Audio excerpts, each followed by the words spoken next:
Hey everyone, I pray that you are well. I recently had the honor to teach a lesson entitled Listen Closely, related to 1 Kings 19:11 through 13, and I want to share with you what the Lord revealed to me. 1 Kings 19:11 through 13 says this, "And the Lord said, Go out and stand on the mountain in the presence of the Lord, for the Lord is about to pass by. And as Elijah stood there, a great and powerful wind tore the mountains apart and shattered the rocks before the Lord. But the Lord was not in the wind. And after the wind there was an earthquake, but the Lord was not in the earthquake. And after the earthquake came a fire, but the Lord was not in the fire. And after the fire came a gentle whisper, a still small voice. And when Elijah heard it, he pulled his cloak over his face and went out and stood at the mouth of the cave." Now, why was Elijah even in this cave? The reason is entirely due to fear. He was running from Jezebel's threat to take his life. Now, prior to coming into this cave, Elijah had just made an open lie of the prophets of Baal and proved before King Ahab, his wife Jezebel, and the citizens of that region that Baal was a false god, deaf and dumb. Elijah had won the battle of the prophets, so to speak.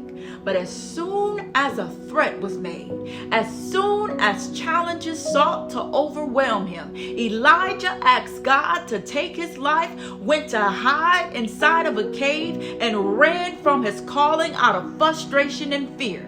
God ultimately allowed a windstorm, an earthquake, and a fire to come. Not so much to train Elijah's ears, because as a prophet, Elijah was already very sensitive to God's voice, but more so to shake Elijah out of his desperate need for comfort, to teach him that the anointing is going to cost you something, and that you must be battle tested, as the anointing is neither cheap nor common, and to flow in it purely, there is a hefty price that you must pay.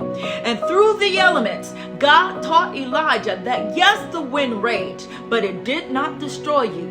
And yes, the earthquake shook the very foundation he stood upon, but it did not crush you. And yes, the fire came, but it did not consume you. All in an effort to help Elijah understand that while the storms of life may rage, we have no need to fear. We have no need to panic, as God our Father is still yet with us, and He is still God. And so in closing, I leave you with these questions. What lies has the spirit of Jezebel threatened you with? What cave have you ran into due to fear of them? I want to encourage you, my brothers and my sisters, and let you know that God's not through with you yet, as what held true for Elijah then holds true for you now.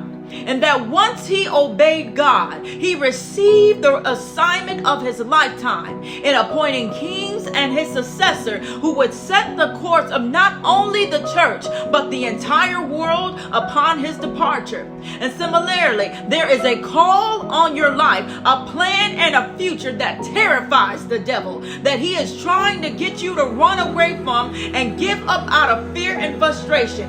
But don't give up. Instead, listen closely for that still small voice and arise out of the cave of your comfort zone. Pull your mantle over your entire face to refocus and move in the direction that God is calling you to. It is at the mouth of your cave, your obedient, courageous exit out of fear, that you will receive your breakthrough. God bless you, and I pray that this message has been a blessing unto you.